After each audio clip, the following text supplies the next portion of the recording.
Are you poor? Do you have to do maths every time you think about getting takeout to figure out if it's actually worth it? Do you look at your bank account at the end of the month and just think, Do you want to play fighting games, but 50 to 70 pounds is way too much for you to justify picking it up? Well, don't worry, because I have great news for you. There are ways to get into fighting games without absolutely breaking the bank, while still being fun and even being competitive. So in honor of me having 2 days to make this whole video, let's talk about 5 cheap or free fighting games that you should check out.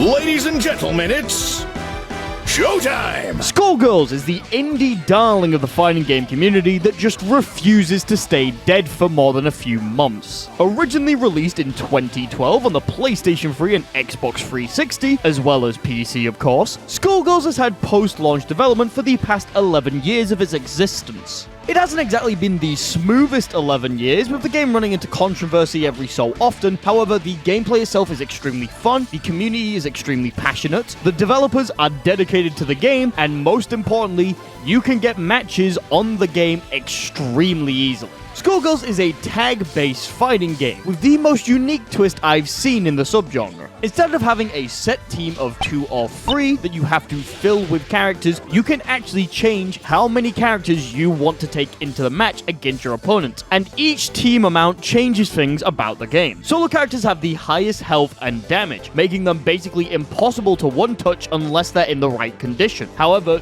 duo teams trade that health and damage for an assist, which can lead to disgusting resets and even more elaborate combos. If you want to go crazy though, you can make a trio team and just absolutely run train on your opponents with ridiculous pressure and crazy combo damage in exchange for your characters having very low health and very low solo damage. This system is really interesting and really fun and has a great effect on new players learning the game. Skullgirls is a deep game with a lot to learn for each character. So having the option to learn the characters on their own can actually help newbies get into the game. I originally just played solo Valentine, and it was extremely fun, but I knew that I wasn't getting the most out of the character or out of the game by not playing a team, and since I wanted to learn the funny Wolfman, I decided to play him as a duo with Valentine. That way I can learn the character while he's on point and still be in the match after he dies. With this kind of system, players are able to slowly build up their teams by playing the characters they want to and expanding or shrinking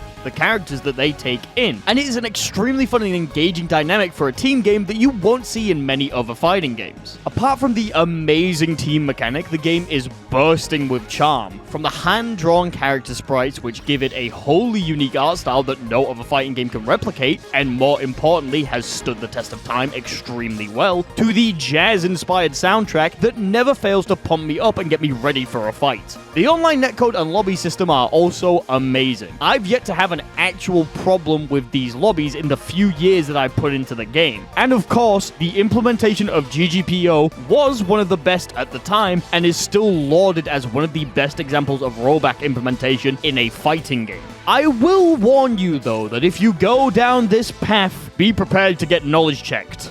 A lot. Skullgirls is a game that is mostly focused on resetting combos in order to get kills on your opponent. For those of you who don't know, a reset is when you intentionally end a combo early so you can hopefully start another combo on your opponent by hitting them from a side or an angle that they didn't expect to be hit from. This is the main way that characters do devastating damage in this game, so it's important that you prepare yourself for this when going into the game, as the game itself doesn't actually teach you this section of it. The tutorial is very good though, and was for the longest time pointed to as the best tutorial in fighting games. So if you're starting out here, you'll definitely have some good teaching tools to help you out. Now, there is a season pass and DLC for this game, which you can get. However, the base roster of characters, in my opinion, is more than enough for you to experiment and figure out if this game is going to be for you. And you can still find an extremely engaging team in the base roster of the game. At £20, it is the most expensive game that we'll be talking about today. However, it regularly goes on sale, and since it's so old, it's not impossible for you to find cheaper copies online if you know where to look.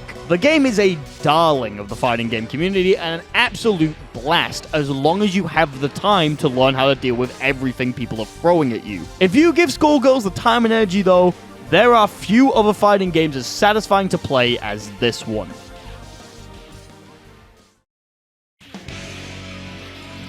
Heaven or hell? 2, 1, let's rock! Guilty Gear XX Accent Core Plus R is the final version of the Guilty Gear XX game to be released. Originally coming out in Japanese arcades and then the fucking PlayStation Vita of all things in 2012, with the PlayStation 3 and PC versions coming later down the line. Plus R had a cult following in the FGC for a while. However, as an update to an already pretty niche fighting game series that started in 2002, it didn't garner much interest from the FGC at the time, and was kind of destined to fade into obscurity. But, like the game before it on this list, Plus R refused to stay dead, as in October of 2020, the game was graced with a netcode update patch that gave the game rollback netcode. Since then, the game has had an active player base, and the small but passionate community around the game has since grown a bunch, and now I can't talk about Guilty Gear in a group chat without somebody bringing up how Plus R is the best one. Plus R is the culmination of everything the XX series of Guilty Gear games aim to do, bringing ridiculous offense and blazing fast gameplay to the series with a killer soundtrack, amazing pixel art style, and the most beautifully bit crunch sound effects you've ever heard.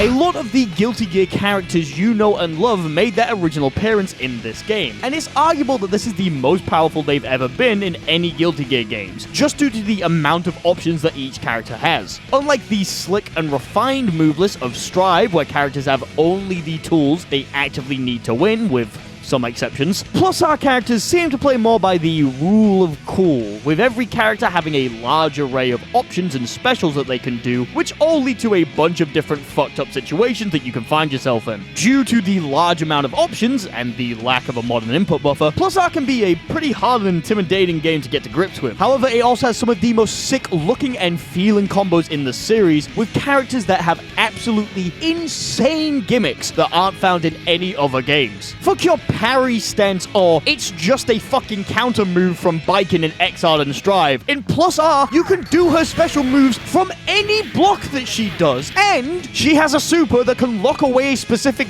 button from the opponent, so you can just remove half of Jam's kit. It's fucking hilarious when you're the one doing it. Plus R is a very high power level game, with every character having oppressive options and win conditions, so you need to be okay with a bit of bullshit from your opponent. If you wonder why I was so upset when Testament and Bridget were added to Strive, blame Plus R.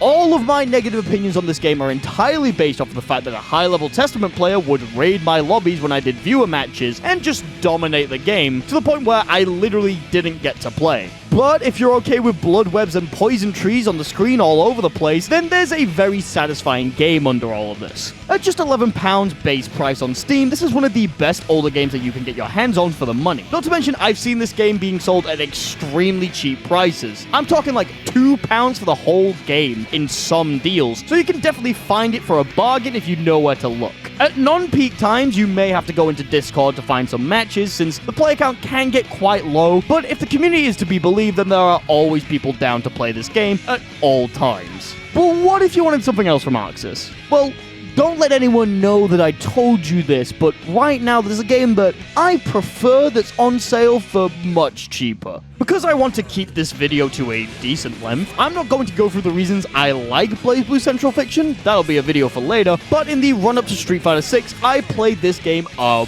bunch, and have gotten a great appreciation for the game itself. If you're watching this video as it comes out, the game is currently £7.50 on Steam until the 21st. So you can go and play peak BlazBlue for a satisfactory price. Or you could buy PB Tag.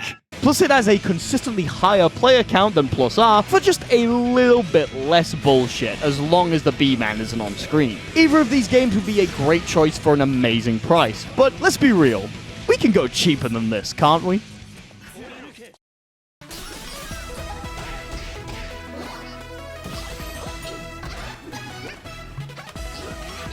Idol Showdown is an indie fighting game in which popular VTubers from HoloLive beat the ever-living shit out of each other. Now, I gotta admit something. I'm not really into VTubers. If you're not one of my actual friends, or your name is an Iamounts, or Infernal Beelzebub Arcade Criel de Apocalypse, the opposite of Divine, Prince of Suffering and Torment, Master of all sin, Conqueror of the Underworld, and King of all demonkind, then I don't really give a fuck. In fact, before playing this game, I literally didn't know who any of the characters in this game were.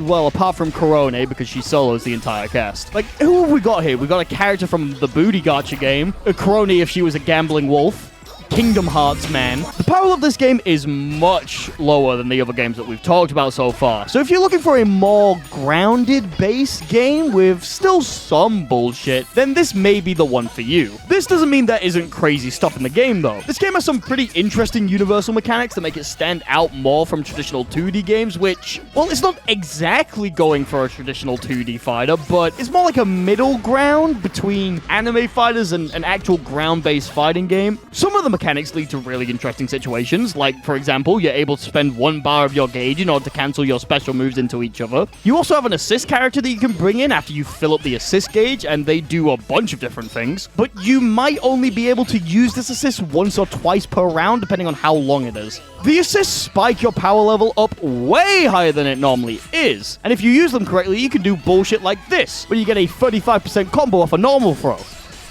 Just take the throw, by the way. However, the middle ground that it does find can be really fun. Aerial options aren't really the best for most characters, and you can't even do a TK input because of how the buffer system works. Devs, if you're watching this, change that. However, characters still have interesting options for offense and neutral, depending on how much assist meter they have and how much star meter they have. In fact, you can even make DP safe if you have an air special which lets you be safe while landing. I have lost so many matches to Korone doing this. Now, the game is pretty small, but it did just get a massive update with reworks for some of the characters and a bunch of different improvements to things like the lobby system and training mode. The training mode now has its own version of the Street Fighter 6 frame display and actual hitbox viewers. My main fighting game doesn't even have a fucking frame data gauge. This is sick.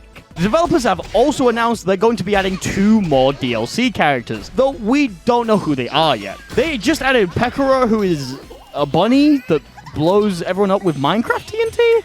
Did I mention I'm not a big VTuber guy? So the developers have proven that they're in this for the long run, at least until the DLC is done, meaning that if there's something that you don't like in the game, it might eventually be fixed. And they're serious about balancing this game. When the game came out, the character Aki was insanely broken, to the point where all you would hear about the game is how stupid her teleport combos are. And since then, she has been nerfed to the ground. They actually removed her bullshit and put her in line with the idea that they had for the character. Korone used to be able to make her DP reversal plus on block, and now it's just safe for some meter. They're genuinely trying to improve the game as much as they can. Not to mention, the game is fucking free. It costs nothing, has functioning lobbies, and has rollback netcode. It looks like this, and it costs nothing apart from your dignity and a possible awkward conversation in the future when they inevitably add Mori Calliope to the game. While the subject matter isn't exactly my thing, Idol Showdown has shown its willingness to adjust to the community around it and cares about its players. The game is free and has features in training mode that games that cost literally infinitely more don't have. And the flaws that the game does have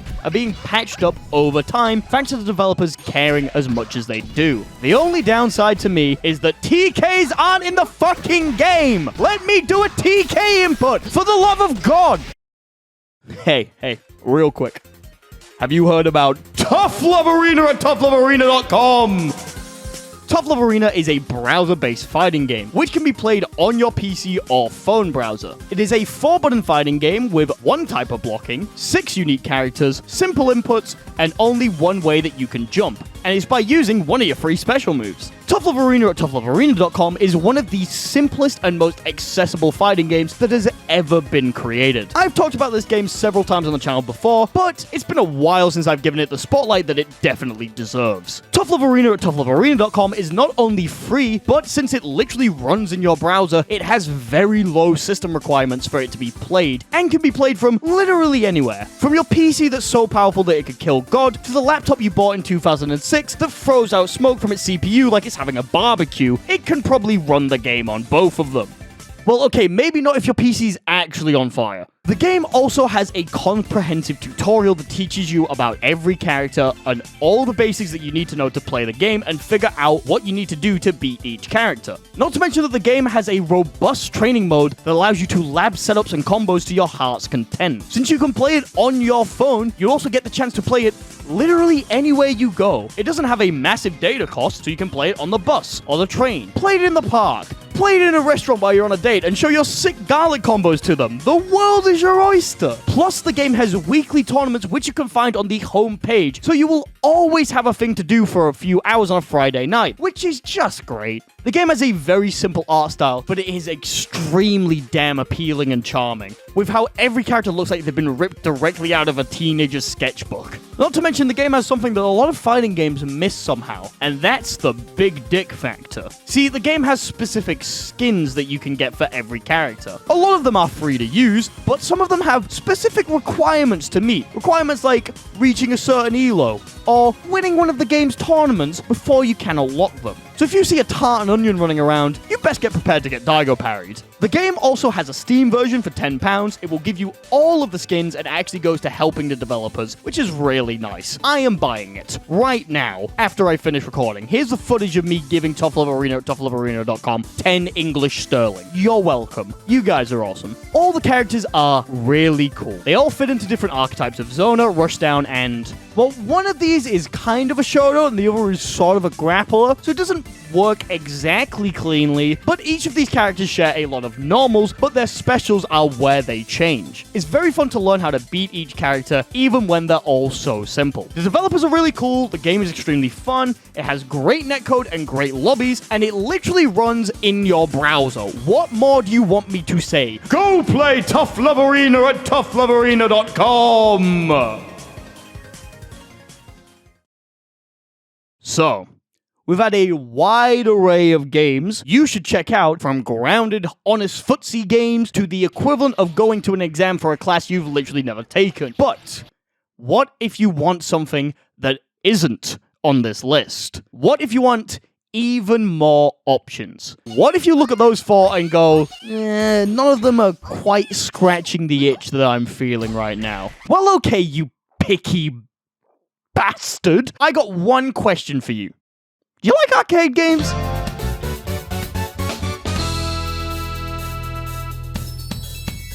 Fightcade is a software client focusing on emulating old arcade games on PC, with a specific focus on fighting games. Fightcade has a wide range of different games that you can emulate, from Street Fighter 3 First Strike to King of Fighters 98 to Akatsuki Blitzkampf, JoJo Heritage of the Future, Marvel vs. Capcom 2, Mortal Kombat 3, Windjammers, Outrun, Neo Turf Masters. If it's on one of the emulators they have, you can play it. And if it has multiplayer, then you can play it online with rollback netcode. Some of the bigger games even have ranked play, so you can play Street Fighter 3 First Strike ranked matchmaking if you really want to. The fact that these games have been preserved by the community in a complete and accessible way means that these games have been given new life with this service. You might even find a new favorite fighting game while using the service, but let's be real, there's a lot of games out there, so I think we should go over a few of my favorites on the service and give you some recommendations for the first time you play them. Bear in mind that you will have to find a valid ROM for these games, and you should get all of them through legal and just means. This is me saying go and find out how to get the ROMs yourself so YouTube doesn't demonetize me. First up is the classic Street Fighter 3 Third Strike. This game is one of the most actively played on the service and is absolutely loved by the fighting game community. So if you haven't managed to check it out, please go do so. The competitive scene is still active and thriving, even if it's currently being dwarfed by the newer entries in the series. This is also the first appearance of Makoto, so it gets bonus points for me for that. Moving away from Capcom, Garo Mark of the Wolves is an absolutely classic SNK title, which is going to be getting a sequel very soon. So why not check out the original on Fightcade? It's got Terry and his dad drip and Rock Howard absolutely styling on people in the cast. I don't know much about this game because I'm not a big SNK guy, but the bits that I have played were extremely fun. A more exotic? We're near the end of the video, cut me some slack. Choice would be Akatsuki Blitzkampf, a doujin fighter with a very appealing aesthetic and lightning-fast gameplay. While there are only 3 buttons and a lack of a DP motion, the game is still very fun with a unique parry system and damaging combos. Also, this is the game where Blitztank comes from, so you can go and play as him here. He's low tier. I think. Windjammers is a unique fighting game in which you play extreme frisbee with your opponent in an attempt to get the frisbee into one of the opponent's goals. It's really fun and very technical, and the first game can be played on Fightcade for free, though I would say pick up the sequel if you can. Outrun is a single-player racing game that I really like to play. There's no reason why it's on the list, it's just fun and you can play it. Neo Turf Masters is golf. It's just golf. Honest to God, if you know how to play golf, then you know how to play Neo Turf Masters. Bubble Bobble is one of my favorite childhood games, and now I can play it whenever I want. All of these games are better fighting games than Super Smash Bros., and also way more accessible and cheaper. The point is, if there was a fighting game that was in the arcades pre-2000, maybe even a little bit later, then it's probably on Fightcade, and you can play it online with rollback netcode, as long as you have a working ROM. Fighting games can be expensive. Sometimes they can be ridiculously expensive. But that doesn't mean there aren't fun options out there for people who can't afford £60 every time a new game drops. If you want to experience the joy of fighting games, but don't have powerful equipment or a lot of money, then you still can. There are hundreds of fighting games out there for you to sink your teeth into and enjoy. You just need to know where to find them. Let me know in the comments some of your favorite cheap fighting games. I'm sorry that I didn't bring up Melty Blood Actress Again current code. Go play that as well. It's fun and free. Thank you all for watching, and I'll see you next week. As always, a very special thanks to 64 MHz, Almost Nap Time, Ben from Canada, Savantus de Leon, Daniel Wiederick, DJ Mindsoul, Games.png, I Am Naoto, Jackal Reeves, MP04, Nhoa, Ray W, Rich Mine, Super, Falcon, Tom Tanks, Voltaic Charge, and Zandatsu for being Tier 2 patron supporters.